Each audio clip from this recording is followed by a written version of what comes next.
I know we're all excited to hear about our Startup Lebanon missions. So let me just start by sharing the presentation with you, and we'll take it from there. Give me a second. All right. Can you all see it? Yes, absolutely. Yes.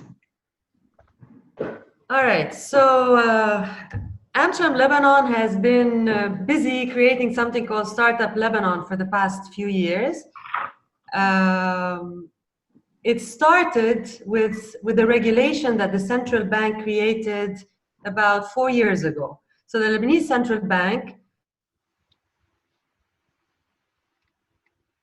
an entrepreneurship incentive for the Lebanese population. What they did was they incentivized Lebanese banks to invest in innovations and entrepreneurship and startups. And they guaranteed 75% of that investment. As you can imagine, this is something that is very exciting for an economy that's been not doing so well. And what it did was it mobilized around $800 million in equity funding. And that is a huge amount of money to be invested in startups. That was around 2013, 2014. What happened was there was an outpouring, a surge in startups and entrepreneurs and innovations that came out of Lebanon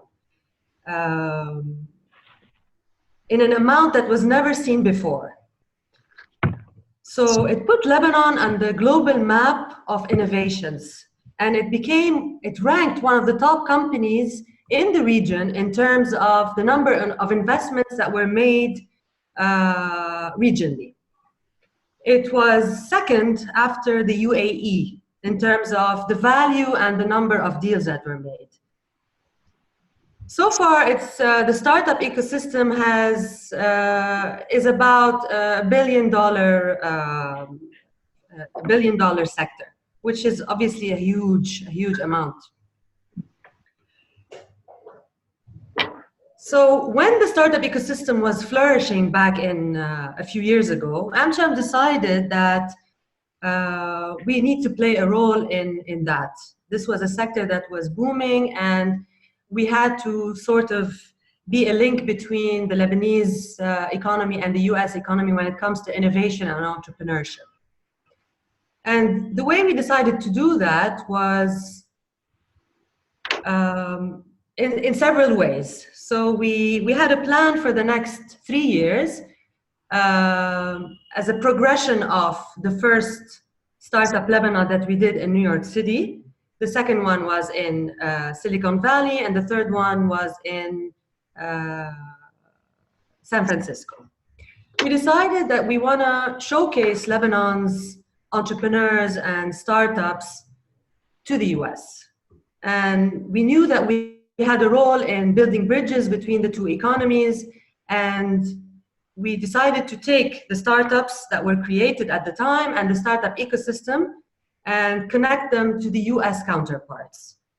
And as part of doing that, the first effort was somehow basic in its scale, because we decided to create a full-day event for Lebanese entrepreneurs in the US, and that was done in New York City. So that was the first one. That was Startup Lebanon NYC in 2015. Just a second. So that was a full day, a conference that connected some of the best startups, Lebanese startups, with the biggest investors, accelerators, incubators, the who's who in the startup ecosystem in New York City. So we had 30 speakers, 50 investors, and around 250 entrepreneurs present at the conference. Just a few pictures of that day. So it's amazing. So you can get an idea of the the scale. We had, I think, around maybe 300 people attending the conference, and then the gala dinner as well. It was, I think, about the same number. So the conference was broken down into different sections. And we always try to kind of bring a highlight in when we have one of our events so that we can have a media buzz, if you like. So for that conference, we had the Deputy Assistant Secretary, Lawrence Silverman, who actually sat in and attended the whole day and was amazed by, you know, what he saw and heard. So we started off by showcasing some of the success stories in Lebanon, and at the time these were the top two exits. We call them exits. They're sales that were done. There was Shahia and Diwani, so $13 million, $14 million. The other was $13 million. This was when the circular first came out, so it was the beginning of this this boom in the startup ecosystem. One of the panels was a showcase of startups in Lebanon and the journey that the Lebanese entrepreneurs have taken, and how they've managed to scale up and scale up abroad and access the US market. One of the other panels was investing in emerging markets. So basically investing in Lebanon, investing in the MENA market. And on that panel, we had some amazing speakers. I don't know if you've heard of TechCrunch. It's one of the top media outlets for technology. So the co-founder was the main speaker. We had the top VCs, US VCs. So Golden Gate Ventures, 500 Startups, Samsung Innovation Center, Venture Lab. So for a first event, it was really impressive to have all of these speakers you know, present to a generally Lebanese audience. And of course, we had a panel about the Lebanese startup ecosystem. So what VCs we have, what are the startups we have, what the academic institutions are doing, where's the money going, you know, what's the strategy for the future. So we ended. Did we end the day? Let me just, yeah. No, one of the sessions, you know, in between was a networking session. And these are always important, where we actually, you know, put the startups on, different startups and stakeholders on separate tables. And we have people go around and kind of like speed dating, speed networking between everyone that's there. And just to get everyone to get up and speak to one another. Another session on the Lebanese diaspora. I think most of you know that, you know, the Lebanese diaspora has been famous to be successful outside of Lebanon as well as in Lebanon. We have more Lebanese outside of Lebanon than in Lebanon, which is crazy, but I mean, it's true. And what the Lebanese diaspora has been doing in the past, you know, few decades has been very successful. And so we had some of these startups. Well, they weren't really startups anymore because they had scaled up. Some of them had exited, you know, billion-dollar companies. But they showcased some of their journeys and how they made it, and what sectors they're in, and, you know, if they're open for investments or any partnerships. We created something called Open Mic, which was sort of like a startup pitch, because this wasn't something that really was a trend back then in 2015. So it was probably one of the first, you know, Lebanese pitches in New York. Some of the startups got up and they pitched their ideas and, you know, spoke candidly to investors, and some of them actually did get some funding and investments in their companies. We ended the day with a big buzz, a beautiful gala dinner, and we had the mayor of New York, you know, do a keynote speech and give us a certificate of appreciation for our efforts to build bridges between the Lebanese economy and the U.S. economy. So this is more of a just a media buzz, because we know that it's important to have that so that you can get the message across. and having the media there during the event, sometimes actually flying in some of your top journalists as well, having them cover the event in the US is important, even though it's a bit costly, but what you get from it back home is immense. So I mean, the media coverage from that day in Lebanon and in the US was incredible. Everyone anyone in the field heard about it, and people were starting to get interested in the startup scene in Lebanon, and the ball started rolling, if you like. So that was the first one we did in New York City. If you have any questions, I can move on to the second one, the year after. Yes, I have a question. Sure. Who helped you organize it? Who were your counterparts in the US? Yeah. So when the circular came out in Lebanon, several institutions were created locally. So incubators, accelerators, they were all funded by this regulation. And one of the entities that was created was called StartUp Megaphone. And StartUp Megaphone is a Lebanese group tasked to promote Lebanese startups globally.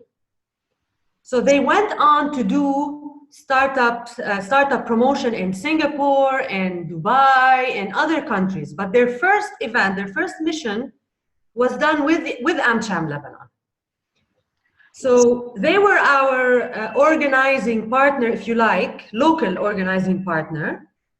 And our counterparts in the US, we did not really have any counterparts in the US. So I would do the contacts with the hotels, with different associations in the US, like Lebanese tech groups, Tech Wadi, some in San Francisco, some in New York. And so all of the attendees and the invitees and the speakers, they were basically contacted by me or by Startup Megaphone. Great, because it's always very hard having a database of invitees to attend. Yeah, and it was a completely new database that I created from scratch. And you work with the different associations there in the US. So what we do is we try to reach out to Lebanese organizations. For example, there's something called LIFE, the Lebanese International Financial Executives. So these are the top Lebanese diaspora in the financial sector. So investors, bankers, really wealthy and successful Lebanese in New York. There's also like diaspora groups that we reach out. And most of these are very well connected, and getting to them means getting to a very large audience of the right people, depending on the event that we're doing. Amazing. Last question, and sorry for the interruption. How was it funded? By the government or through sponsorship from your end? No, we don't have any funding. It was funded mainly by AmCham, Startup Megaphone, also because they had funding to do this sort of initiatives. So we both funded this event, and we had revenues from participation fees and sponsors. Sorry, go ahead, Sylvia. Great. Okay. Thank you. If I may just say something, from our, we're working with 5 states on the same in the same domain.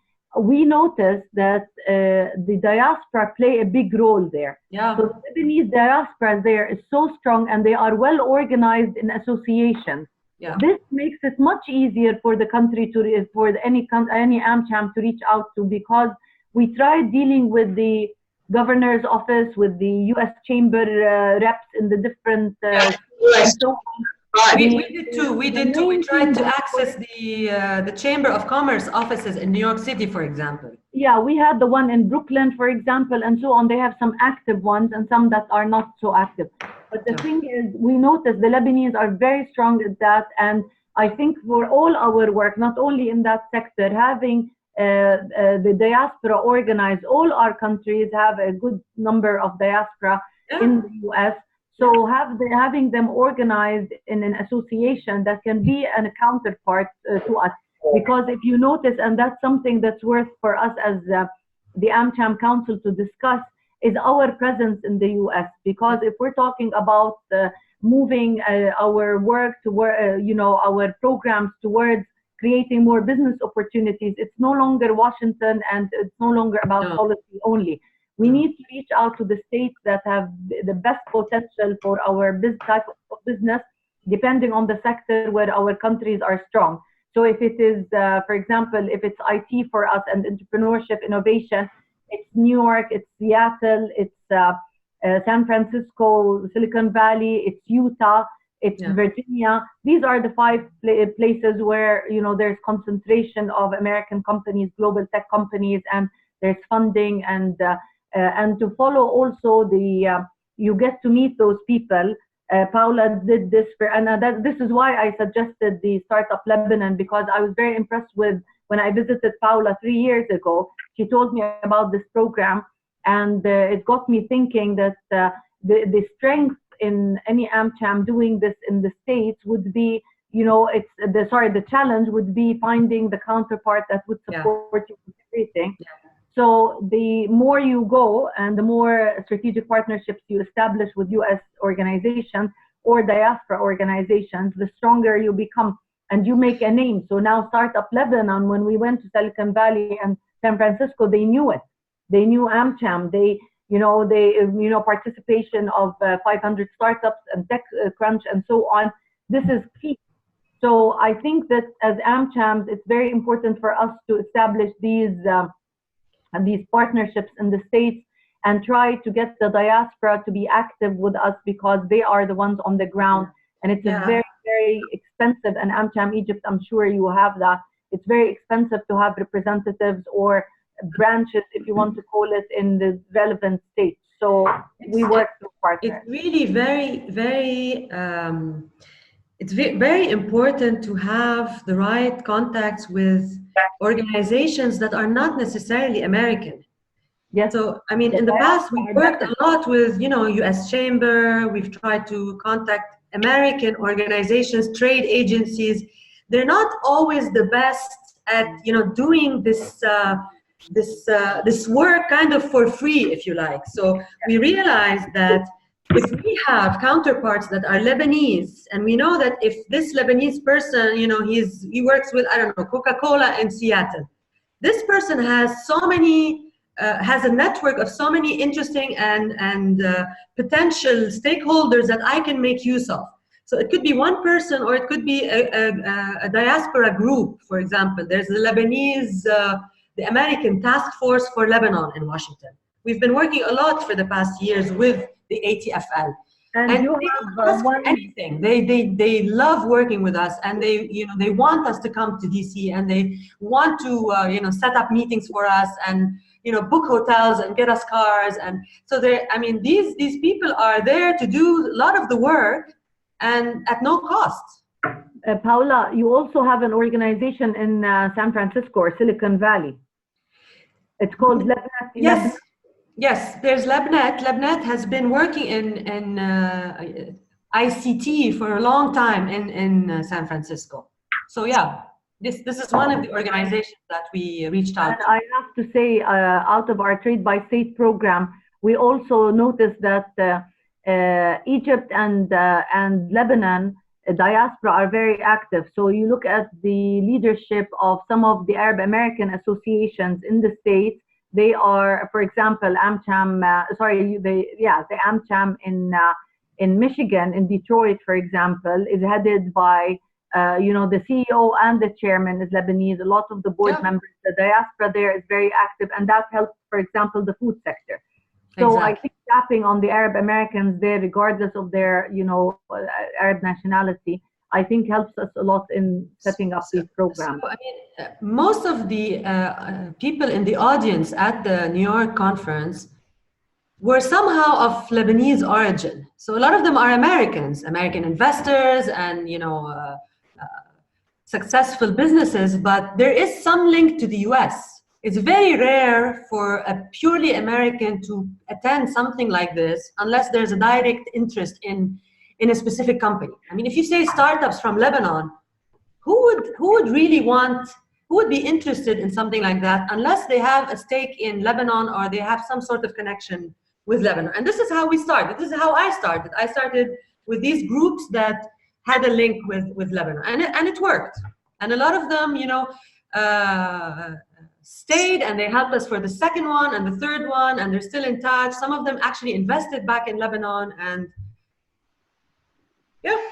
Paula, just another thing for everyone also. If the countries today, the AmChams participating in today's session are all interested, obviously, in the tech industry, in startups and entrepreneurship innovation. And for us, the thing that we noticed also is that there are some World Bank programs that are geared towards that. So in Jordan, we're doing something with Lebanon and with Iraq, funny enough. Because there's a lot of potential for startups to, work in Iraq now. And we have some Iraqi sophisticated businessmen or entrepreneurs who are doing a great job. Some, Jordanians opened set up shop in Iraq. But now there's an upcoming conference at the end of the year, at the end of the month, called Mashriq, the Mashriq Forum, Digital Mashriq Forum. And it's going to be in Amman, but this is Lebanon, Iraq, and Jordan. So you notice that the Lebanese government and the Lebanese organizations are very serious about entrepreneurship, and AmCham took a lead on that. But you feel that the funding, following up on your question also, Sylvia, the government and the organizations within the, for example, the World Bank, the UN agencies, or the USAID, where they exist, always, if the country decides that this is a priority, then they are willing to put the funding. And in Lebanon, it's the government decision for the central bank really pushed forward, and then people felt, okay, there's a program like Startup Lebanon. So I think reaching within our own country is to make sure that our government, in Egypt, you have a whole ministry for that, and that will get the donors to pay, because these, programs, how much would a program like this cost per mission? So for the New York initiative, around 130K. And how much was covered by the entrepreneurs, the founders that participated? Very small part. A larger part was by sponsors. So for the gala dinner, for example, the gala dinner alone, I think it cost around 65K. It was covered by a sponsor, a bank. Oh my God. Wow. Yeah. Wow, that's very, very impressive. But I mean, for that bank, Bank Audi, which is it's the biggest bank in Lebanon, it was such a big deal because they were the pioneers in doing something like this. Yeah. And now they're the top bank that works and with startups, and they invest in innovation, and they have an innovation department. They were doing this, for a specific internal cause as well. And Paula, have you maintained the same partners through the years? Have you worked with the partners? Oh yes. Startup Megaphone, we worked with them the second year at the roadshow that I will present now. But after a while, they closed down. As an institution, they closed down. So they stopped getting funding from the central bank, which was the case with a lot of other institutions as well. And Paula, did you do any business-to-business meetings? The founders did their pitch, and you did the sort of speed dating. But there were there, because usually not preset. Sorry? There weren't any preset meetings or official meetings. We had half of the ballroom at the hotel, at the plaza. Half of it was for the audience, and the other half was for the startups, and this in the form of a networking roundtables. So what we did was, in some of the sessions, we would say, if you're interested in this startup or in this project, you can sit with them on the table, and we had meetings all throughout the day.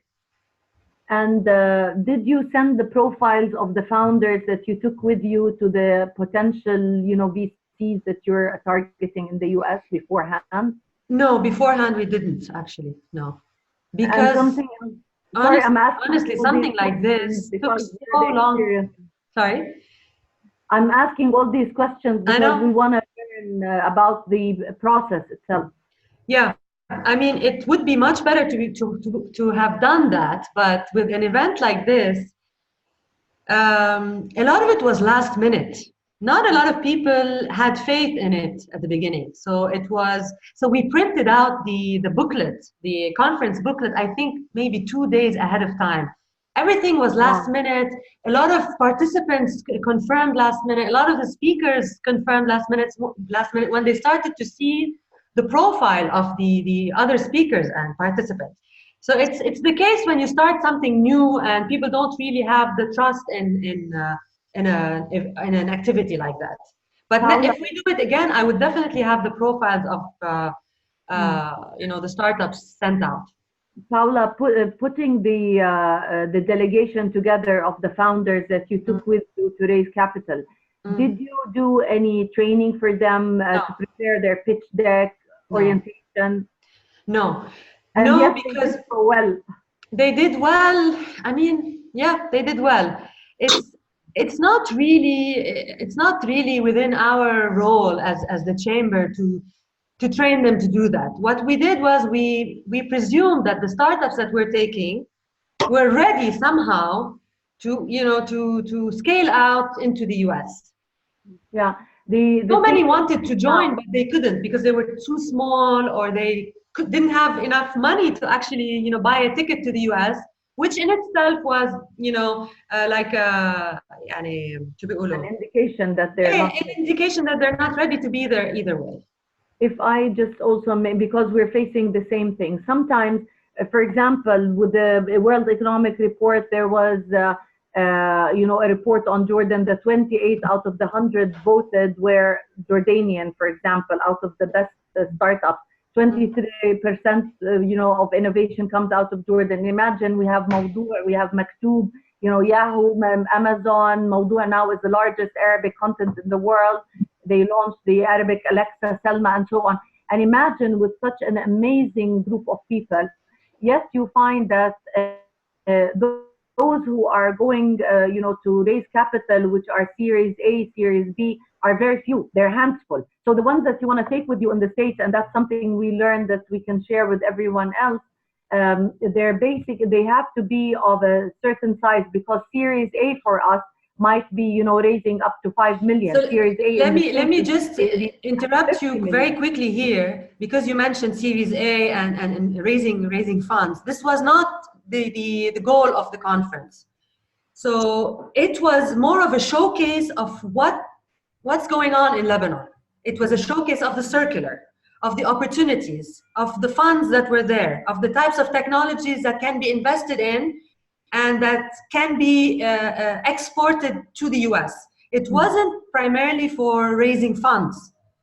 So after that, some of them were able to actually continue the conversation and maybe raise funds. I know at least of one that was able to raise funds, but this wasn't our mission. This wasn't the mission.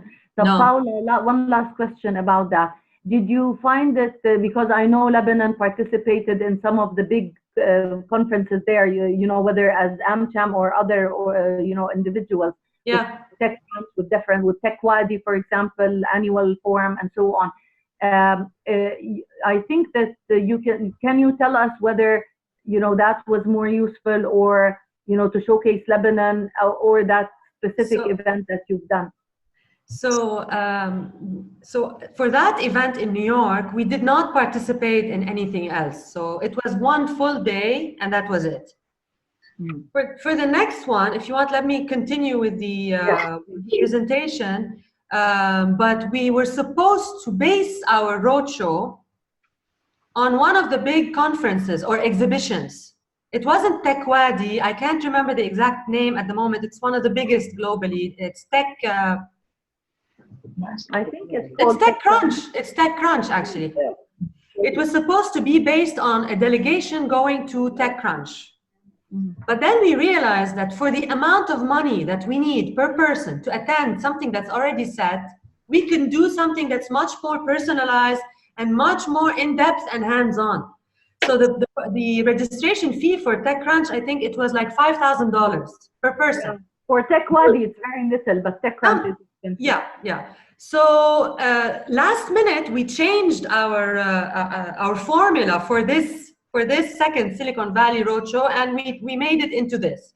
So what we did was... Lana joined us.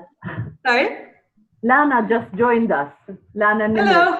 Hi. Sorry, I didn't want to disturb you. How are you? Hi.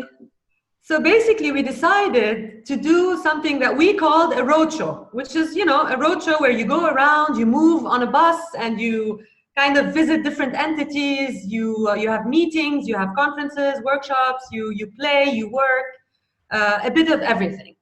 We wanted it to be exciting for the group that was with us, without making it too formal and too business oriented. Did you take officials with you? Let me remember if we took any officials.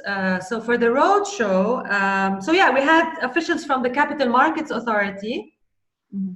We had someone from the U.S. Embassy.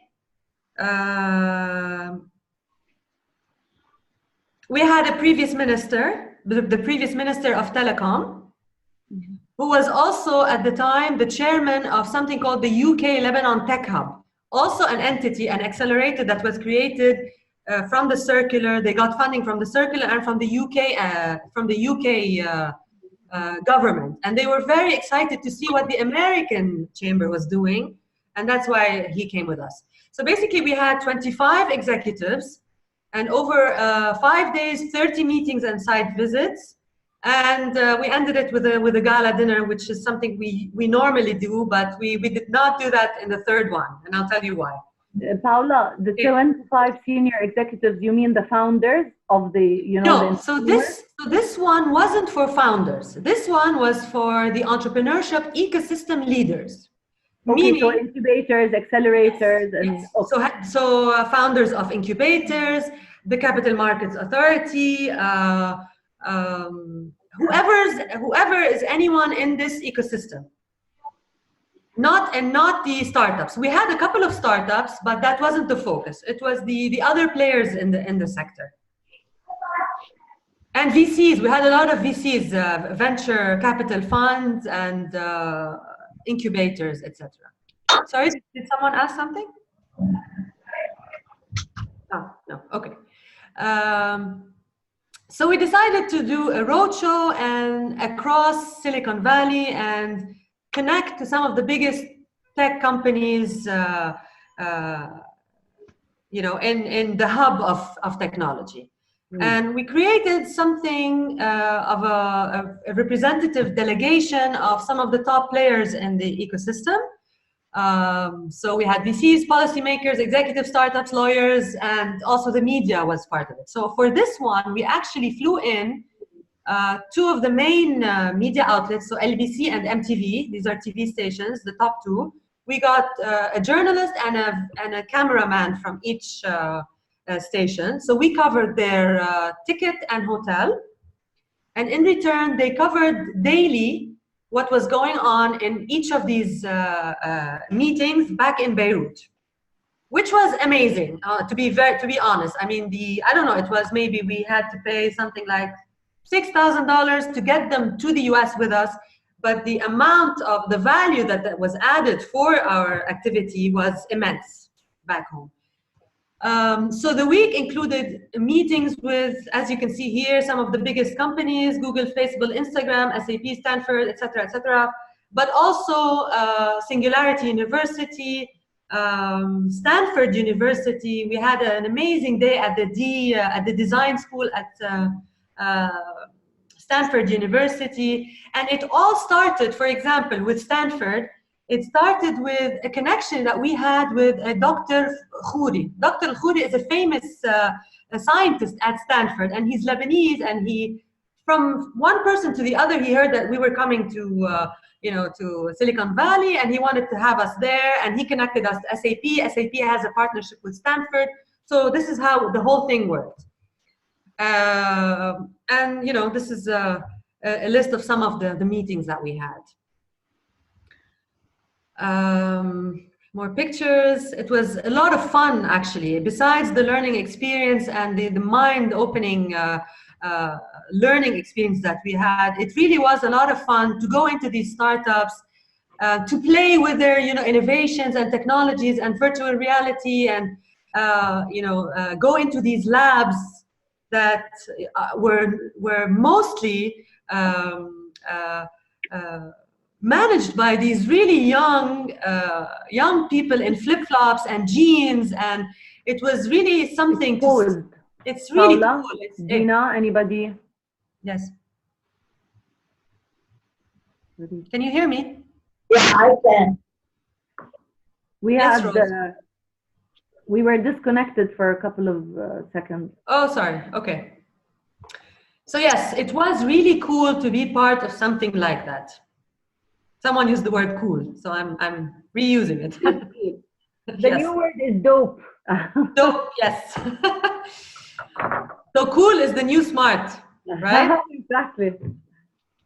So what is it that we wanted to achieve? I mean, what was the whole point of doing this roadshow? We wanted the Lebanese to learn from the best, to see what was going on in the US. We wanted the VCs that were with us to raise funds. We wanted R&D centers to think about setting up shop in Lebanon. Some of the VCs were looking for exit opportunities for their startups. They wanted some, you know, networks in the US that they could work with, gateways to the MENA market. The Capital Markets Authority particularly was looking at modern laws and regulations that would help the startup ecosystem in Lebanon, because this was all very new for us. You know, looking into best practices, the future of technology in general, and startups were looking for partners and investors as well. So it was a bit of a showcase of the US part of this ecosystem. So the first one was us showcasing the Lebanese ecosystem. This was more of us learning from the US side. I'm not going to go into, I had the agenda here. You can look at it later on if you want to see, you know, what we actually did. It will help if you share the presentation. Sure. But I mean, I have, you know, the different days and what went on and what we learned from each day. Very, very interesting meetings that we had. Okay, so day 3, day 4, day 5. Finally, we had a gala dinner that was, you know, like a fun way to gather everyone that we had already met, a lot of the Lebanese diaspora as well. We had some amazing, the gala dinner was in a form of a conference as well. So we had speakers throughout the dinner. Some very interesting speakers as well, like a very famous person who was the Internet Hall of Famer and the creator of the Internet Archive. He was the speaker, so he brought in an audience in itself. So having the right keynote speaker also brings in the people that you really want there. So that was, I mean, that was the roadshow. If you want to ask me something about, you know, the specifics of that. This was also funded by the participation fees of the individuals. This was a bit higher because it was a whole week, and I think it was around maybe $2,500 per person, if I'm not mistaken. And the third one, A lot. It's still not a lot. no, it's not a lot, because we really wanted people to be able to come. But they would pay for their tickets and hotels.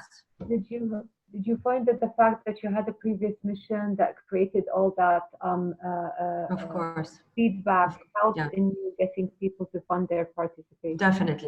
Definitely. I mean, once we had the media coverage from the first one, really everyone wanted to be part of this, but we limited it to around 30 people. We couldn't have more than that in each meeting. So a lot of the meetings would specifically say, we can't take more than, I don't know, 28 individuals. we would say, please give us place for like 30. So we had to say no to so many people. It doesn't work when you're like designing the rounds and everything, and these VCs cannot see everybody. Exactly. Yeah. It's not easy. And we also, I mean, I also had a bus with us, so we would move around on a Pullman, which was interesting. Can I say something here? Yes. And maybe that would be of value to all of us in MENA. So we are targeting mostly the same states. And one of the challenges that are, simple, but something that can be solved also, is the fact that we need to work around certain logistics, get the best prices, and so on. So if we share the vendors and, explain to them that they'll get business from the MENA, because Ragad and Lana prepared, for a couple of missions. And, now we know the bus drivers and we get better prices, and the hotels and the organizations that help us. For example, in Michigan and in Chicago, we had our partners do everything. We arrived to the hotel, everything was set because we had somebody there that's helping us without a fee, because it was a local organization that we built a relationship with. So maybe that's also one of the ways to, come to the MENA, and everything can be with Dina, and say, okay, we're going to Silicon Valley, how can you help us? So, we can have the contacts, we can send an email introductory to the MENA, whatever we can do. So one little tip. So when I first started contacting, buses for that first roadshow, we had a little interesting story. I kind of agreed with a company, supposedly a company. They have a website and all, and they have a transfer account and everything. And turned out to be a complete scam. So we transferred part of the amount, and the person completely disappeared. And we had to kind of interfere and send someone from the US to look into that. And we had to stop our credit cards and all of that. So yeah, be careful from these scammers, because a lot of my deals I would do remotely. I mean, I'm not there, and I would contact, bus drivers or hotels or, or AV audiovisual companies from here. So it's tricky sometimes to see who's legit and who's not. So for the third one, funny enough, I actually realized that getting a bus or transportation arranged by the hotel was pretty much the same price and easier, and logistically easier, financially easier, because it falls under one account with the hotel. You're in the hotel, there's someone in charge of transportation at the hotel, so it's like hiring a logistics coordinator at the same time when you work with the hotel. And it wasn't it was maybe slightly more expensive, but it was worth it. So, and you find that these bus drivers are mostly Arab Americans. So the one that we had in Chicago is Palestinian, and the one that we had a lot of them are. That's true. One Egyptian, one. But referrals is a good way to go through, like, your network of people in whatever state you're going to. We found that the hotel is more expensive, but now we have a vendor that can offer buses. So now we can share this contact with you, and everybody can use them. They have a VIP bus with the Wi-Fi on board. That is where in which state? In San Francisco. Okay. And we have one in Chicago, and they have all types of cars, all types of buses, and so on. So if anybody is interested, and they have the network in any state you choose. Perfect. Okay, so like, even though they're like in San Francisco, but suppose I want to go to Dallas. Yeah. And I call them and I say, listen, I need the same setup in Dallas. Perfect. I want to arrange this for me. So this is better. It would be great if we can, get, connected to them, or at least get the contact information, and we would, say we got it from you guys, and and the hotels and the venues also in Silicon Valley, you have plug and play, for example, and you have a couple of hotels that prove to be very professional. And the location, we learned the hard way how far things are. Yes. So we say, okay, we're at we chose the first hotel in San Jose and realized that it's halfway across the state, you know. Yes.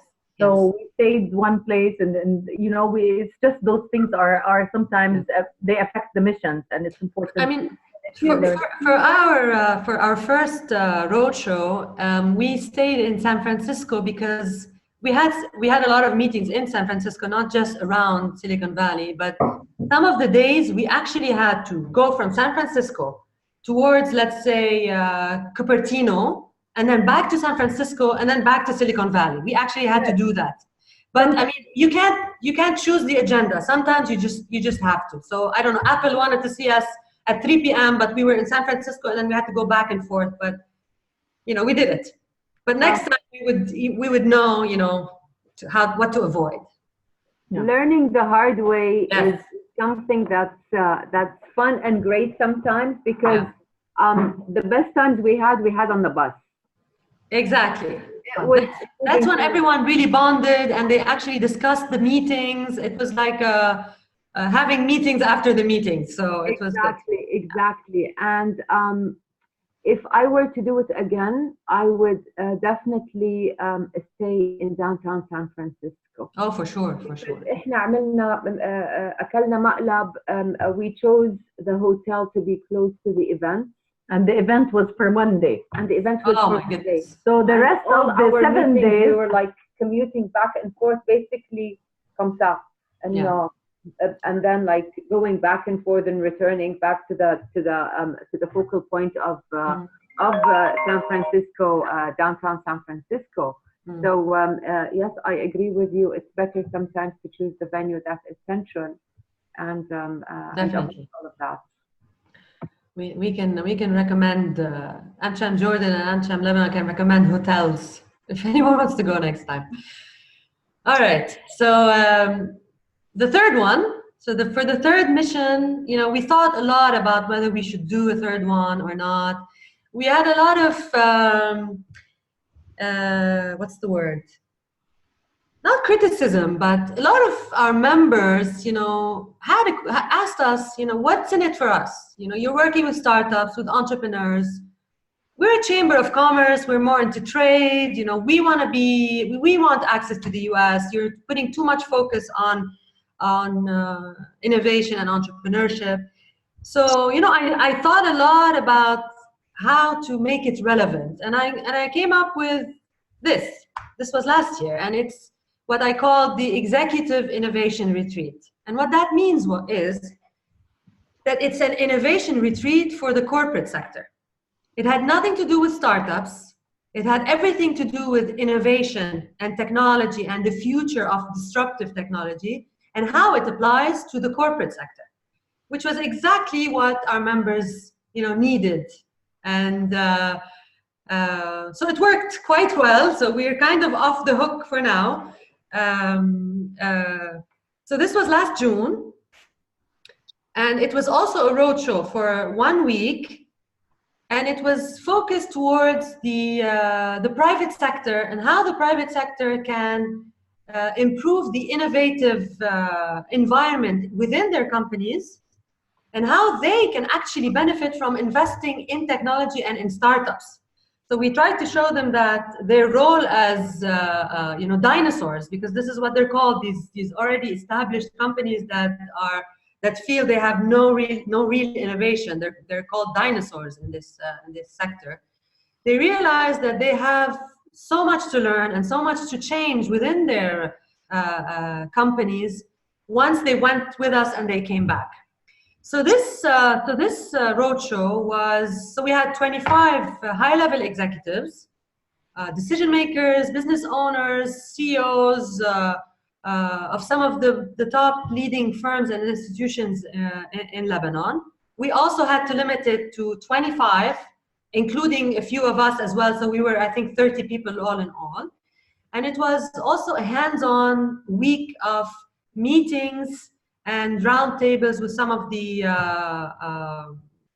most important people in Silicon Valley. And this year we decided to start it off with a 2-day design thinking workshop. Design thinking is a concept that's been, you know, it's been around for a while, but it's currently, you know, back in the spotlight, and a lot of corporations are doing design thinking workshops internally so that they can learn how to innovate. And we reached out to basically the two top companies in design thinking in the US, Frog Design, which is the one that we ended up working with, and IDEO. I'm not sure if you've heard of either of the two. IDEO is more famous in the tech industry, but Frog and IDEO are the two top companies. So this was the bulk of the budget for this event, this activity. Frog is a very expensive design thinking firm, and we managed to get them down to $50,000 for the 2-day workshop. We started off with 100,000, went down to 80,000, and we managed to get them to $50,000. And this was covered by the participation fee of the executives as well. Paula, how much did you charge for that per participant? $3,500 for last year's event. Okay. I'm trying to think if there was any other.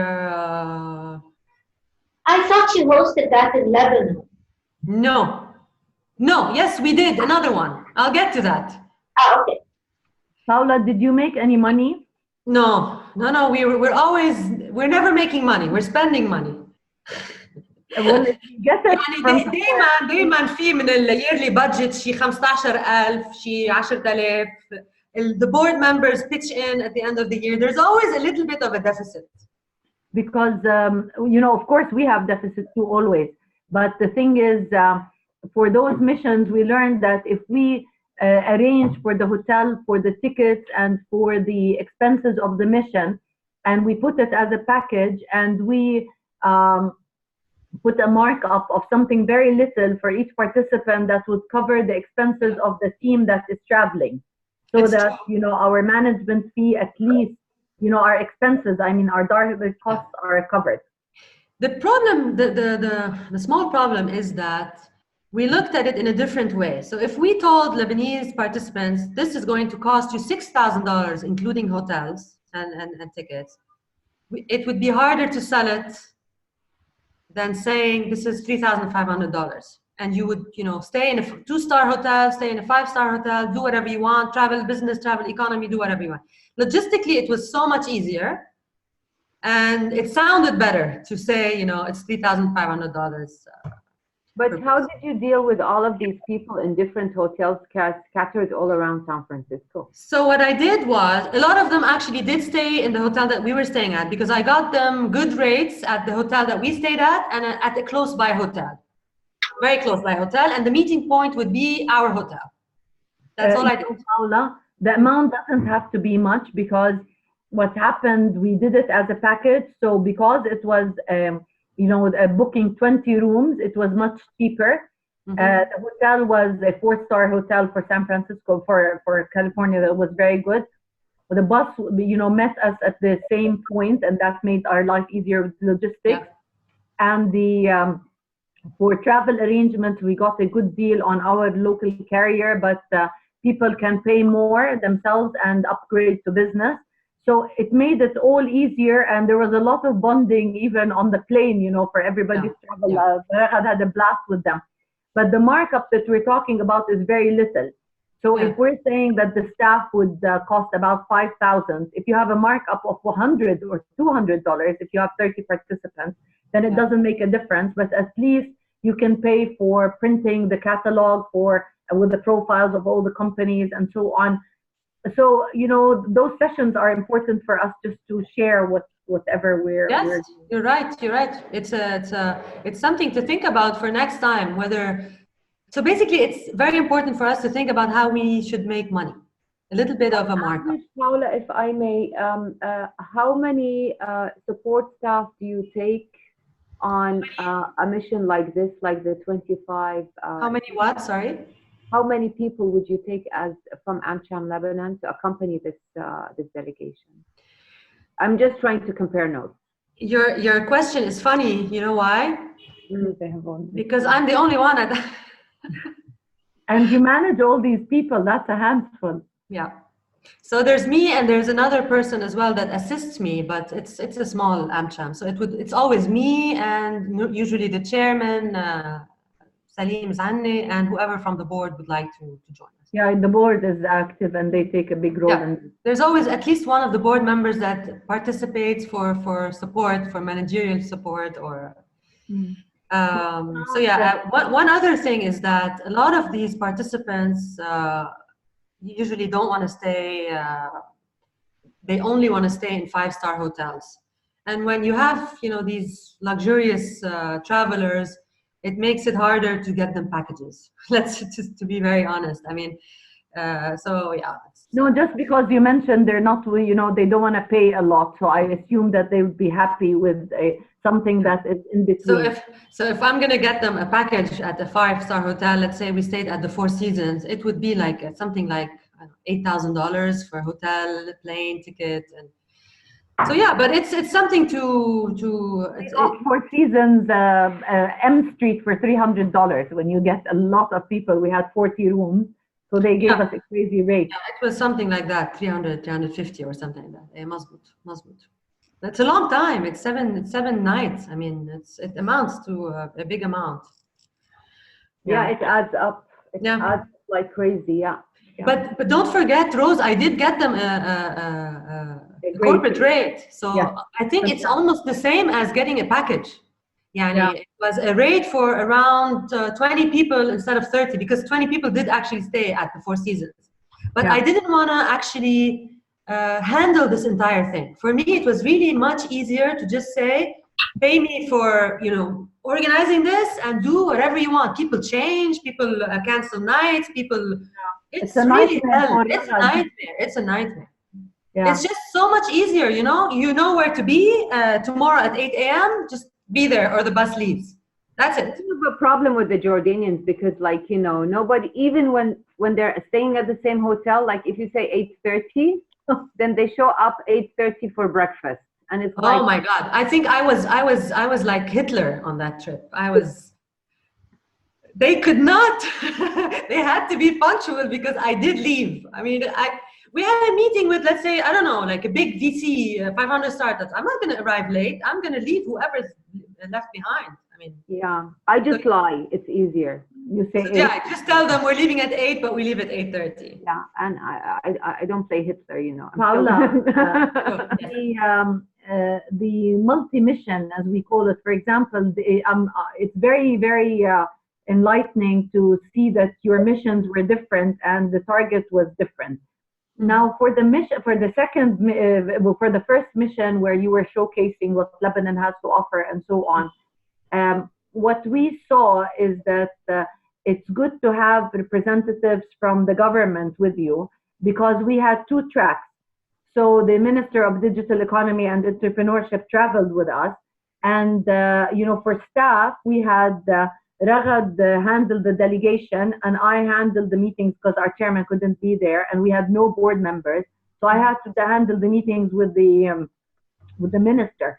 But that opened doors for us with global tech companies, and his presence at the event and his meetings when he actually had the entrepreneurs with him and the main players and so on, and attended meetings. So it really gave a push. But we were working on 2 parallel tracks and only meeting for the events themselves and a few meetings, and that opened a door. We did for the first one, for the conference in New York, we did have a minister, and we had someone, it was the Minister of Finance, Jihad Azrour, and we had the Lebanese ambassador in Washington. He was also a speaker, besides the US officials that spoke as well. So yeah, it's very important to have them with us. And we also set up a few meetings for them on the side, whenever needed. So yeah. So we started with the 2-day design. Merci. It's fun, to be honest. It's a brilliant program. It is. I think it was really, really very beneficial for everyone who was there and was part of it. This is during the design thinking workshop, which was very hands-on, very immersive. People actually created prototypes.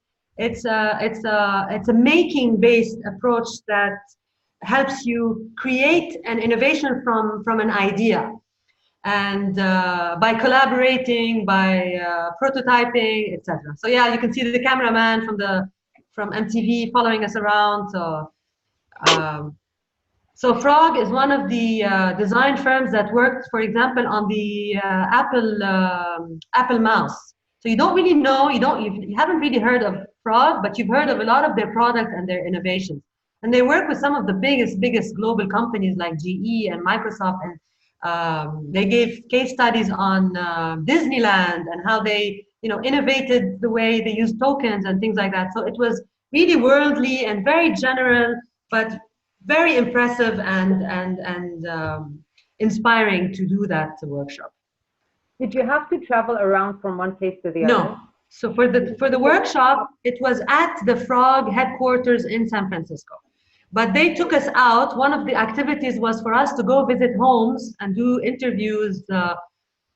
It was something outside of the headquarters, and they took us by groups of 5 or something like that. The homes of who? Sorry, the homes of what? Normal people? Normal people. So our project, if you want, the focus that we worked on was how to innovate the carry-on bag. And by the end of it, we actually created new ideas for the carry-on. It was fascinating what people came up with, the technology that they incorporated into these carry-on bags. And so part of it was going out and interviewing people on the street and in houses to look at their carry-on bags and their luggage. But would these Frog people, I mean, wouldn't it be more feasible to bring these Frog people to Lebanon or to Jordan? Or we did. So we did. Yeah. Did. So this was because we were there. I'm sorry. But you're right on track, because you're asking the questions I asked myself. So we decided to do the workshop in San Francisco, and because we loved it so much, and because everyone that came back kept talking about how beneficial it was, and a lot of people wanted to be part of it, we then decided to bring in Frog to Lebanon, and we did that a few months ago. Wow!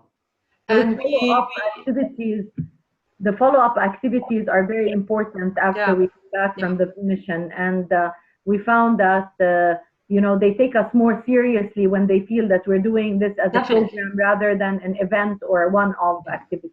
It was our way to tell the people that had a lot of questions about why we were doing this, to show them why we were doing this. If you came with us, you would have taken part in this and that, and we would show them, we'd send them material, we'd show them the companies that we met with. It's a way to entice them to join us next time. But it's also costly, I mean, to get Frog to Lebanon, but we got a good deal because it was our second time. أنا أخذت وجه. I may ask, لأنه أول مرة كان 50,000 لما أنتوا رحتوا، لما جبتوهم قد إيه كلف؟ How much did it cost you? بلشوا بشي 60,000 or something like that, and I got them down to 30,000. Okay, that's brilliant. Which is doable. Which is doable because also participants paid a fee. How many participants do they take in the room with the workshop? We had 32 participants in Lebanon. It was also 2 days. Entrepreneurs. Sorry, go ahead, Ragad. Sorry, the audience here was entrepreneurs. No, this one was the Executive Innovation Retreat last year, which was the high-level executives. It's amazing to see these heads and these CEOs playing around with post-its and markers and building prototypes, and it's really something when you're sitting there and you're seeing how these people are opening up their minds and thinking differently, really thinking differently. Actually smiling. Actually smiling and playing and saying, okay, I want to change this in my product. I want to include this. Maybe I can have a machine that does this, By the way, one of the ways I sold the idea to Frog to give us a discount in Lebanon, I said, you know what, guys? You do this with corporations and you have a product to sell as well. You want to do design thinking for corporations. So look at it as a win-win situation.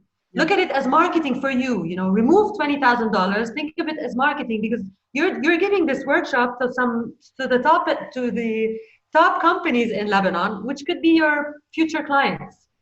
So it worked. So Paula, so design thinking is one of the areas that our members, when surveyed, are very, very interested in for us to avail this opportunity for them. So I was thinking on a regional level, Rose, do you think there's a chance that we can perhaps do something jointly, bring Frog to the region, together host something for our CEOs, a design thinking workshop? What do you think? That would be a great opportunity. So for us at AmCham Egypt, I know there is interest. So better than doing everything separately, perhaps we can arrange for something jointly. And Paula, if your members would be interested in a second round. Mm-hmm. Yeah, I mean, Dina, maybe we'll do it in Egypt. You'll host us. We'd love to. Oh, we can do it in Aqaba.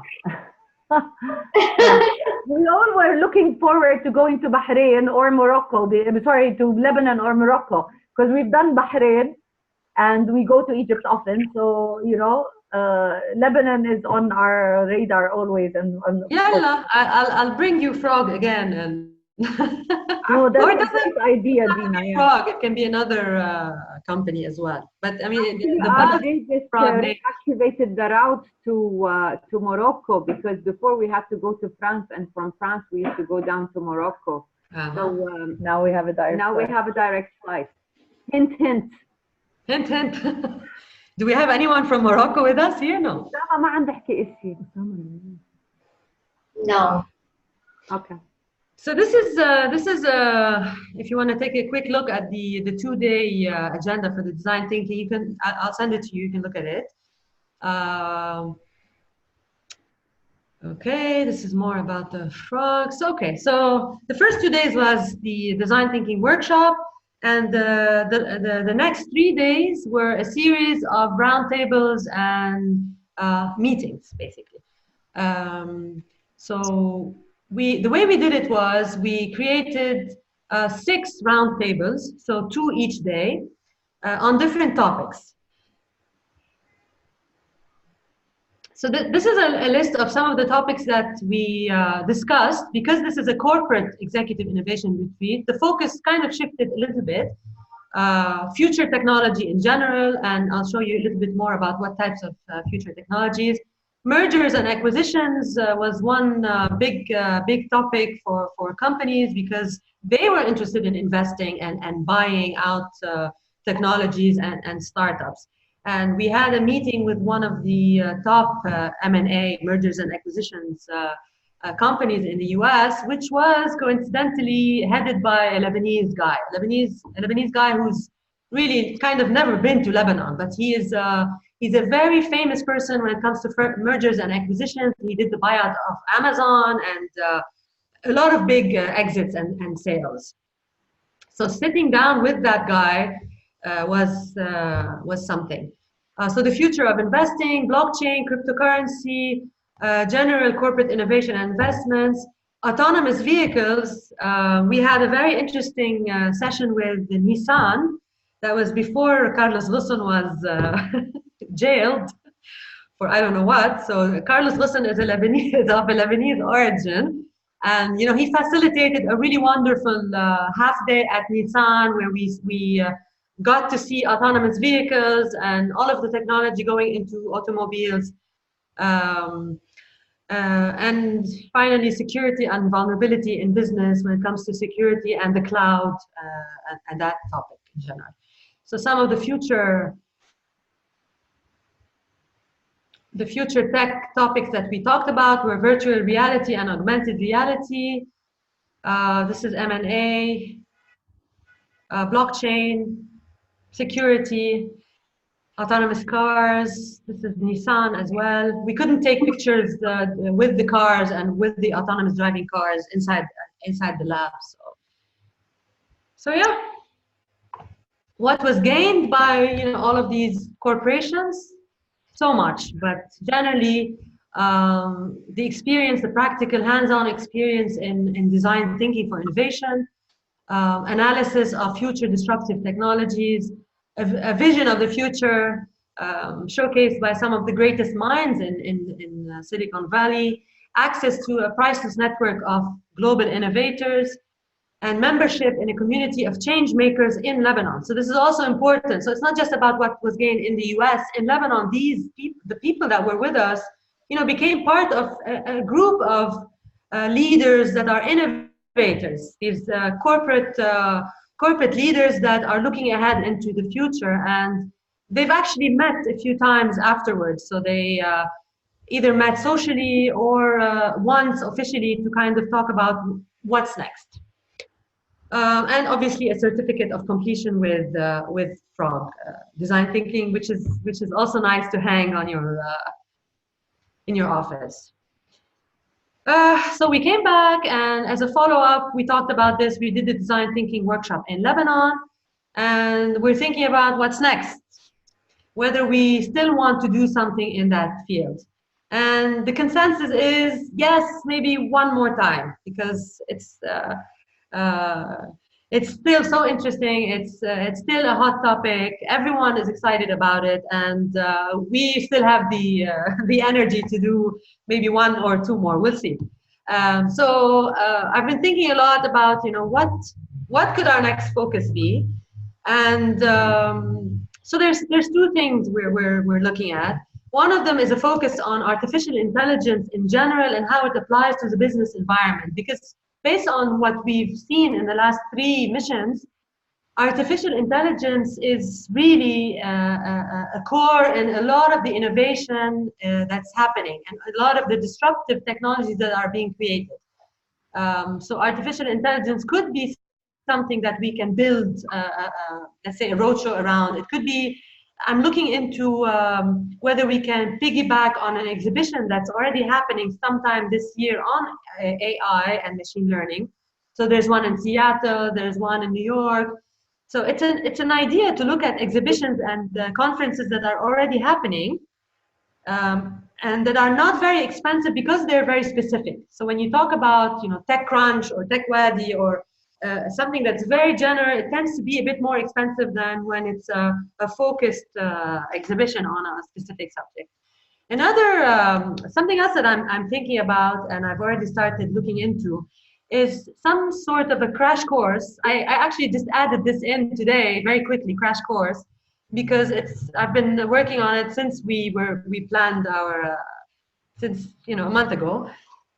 And the idea is to maybe have a course, 2 or 3 day crash course with an academic institution such as Stanford University, MIT, or Singularity University on, exponential innovation or radical innovation. And this is something I'm looking at, at the moment. I have a list of some courses that are offered by MIT. There are so many interesting subjects that we can choose from. I've already contacted them, seeing if we can do something that's customized for a group of Lebanese, around maybe 20, 25 Lebanese executives. So that's something that we're considering. And we'll see. I mean, we'll see what's next. There's a very nice 2-day program with Harvard University for Artificial Intelligence and Innovation Programs. It's amazing. It's a bit expensive, but it's a course. Yeah, it's a long course, right? It's no, like this one is a 2-day program that they have. Okay. I'll send you the information on it. And please do. Yeah. I actually haven't started looking into Harvard for some reason. It's mainly machine learning. I just put it now. Artificial intelligence in business, creating value with machine learning. That's a very, very specific one. You know when? Or topics covered are wonderful. So we'll send you the link to it. Thank you. So yeah, it's a good idea to also consider taking part in something that's already happening in the US, like a course or an exhibition or a workshop, and kind of build a program around it. And maybe we can go jointly. So that's also something, I wanted to mention. We talked about this. We said, if we're planning something that's so interesting and it's something like a course, something like that, why not include the MENA AmChams as well if you're interested? Absolutely. Yeah. Yeah? Certain. Why not? I mean, I'm sure a lot of, maybe Mary's Bahrain members would be interested. Half of the work is already done by us. I mean, we can... Bahrain, Mary, you're very lucky. You have really good, companies in Bahrain. It's an amazing enabling environment. We know a lot of companies there. So between the 5 people participating in this session, we all have strong programs. Egypt, of course, the best. So it is worth it. Our companies would be very interested. Speaking for Bahrain, I'm very excited, Paula, about what you've shared with us, and would love to develop these ideas for AmCham Bahrain and collaborate on a future event. Sorry, am I back? Yes, you are. Okay. So I just wanted to let you know that our ICT committee is working on planning a conference on artificial intelligence in collaboration with the Ministry of Information Technology in Egypt. And of course, I'll keep you posted on details as soon as they're available. We're looking at having it sometime in the fall. We'll share any updates as they come. Maybe, they can be speakers, or we can have it on the side of the conference that's already taking place. Which one? Maybe if we can invite Frog jointly, have a session on the margins of the conference. Is this what you mean, Rose? Yes. That's a possibility. Yeah. Sorry, what do you mean? I think I missed that. So what on the margins of what? So maybe if we are discussing having bringing in Frog again jointly with Lebanon and other AmChams, and hosting the workshops on the margins of a conference that we're already hosting.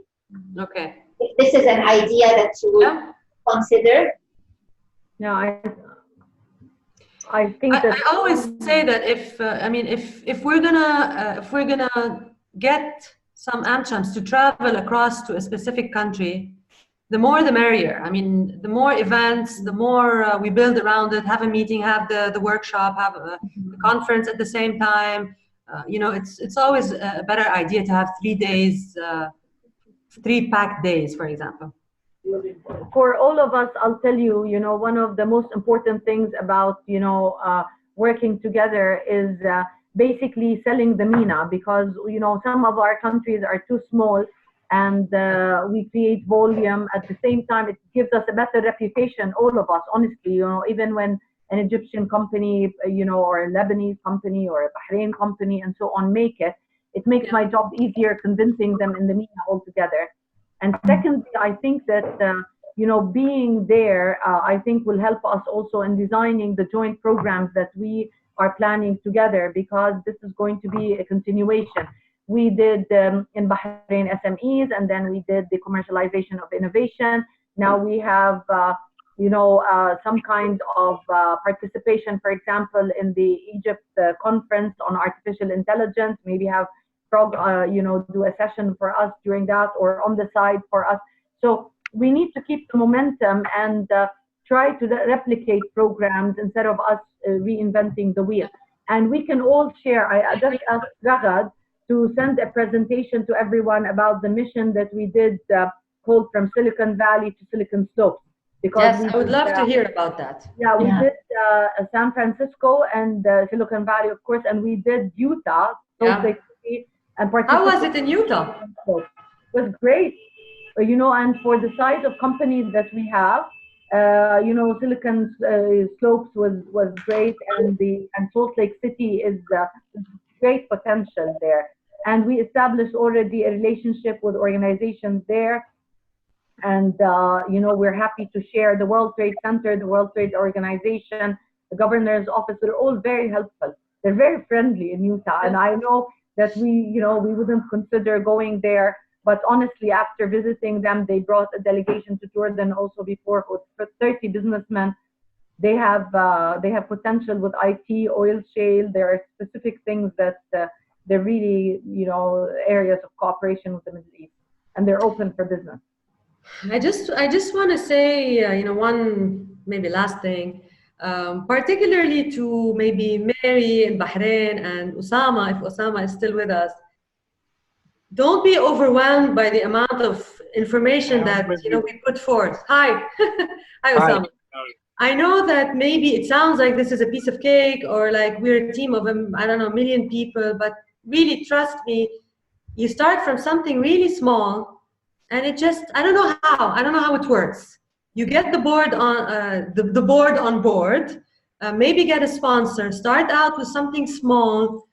Think of a small focus, or make it very general, either one of the two. So maybe you say, expose Bahraini companies to US technologies and the future of innovation. Something as general as that. Really just go from there. The embassy, the Bahraini embassy can help other small associations. You don't really have to hire a marketing company or a planning company. And it doesn't have to be huge. You don't have to have the media with you. You don't have to go all out, the way maybe Lebanese like to do it. And I don't always agree, but, and that's why we never really did have the gala dinner for the last one. I mean, there's always this insistence from the board, let's have this, tanni waranni, this, we need to have, spend money and invite everyone. And I said, you know what, no, I'm gonna spend the $50,000 on the frog workshop this time. I'm not gonna put $50,000 on a gala dinner. And they listened this time. So I encourage everyone to attend the Tech Wadi conference, because that was a great start with that. Exactly. And it's not very expensive for the members. And we first started. I contacted them. Then they invited us to speak, and just the chairman and I attended. Mm-hmm. And then we built a relationship. Now we have a contract with them. Now we. How much is it, Rose, to attend Tech Wadi? I forgot. Which one? The gala dinner? No, the Tech Wadi. The conference. The Tech Wadi conference. We got a discount. That's why $200. It was around $260. It's nothing. Yeah, and I feel that it's the best platform to start.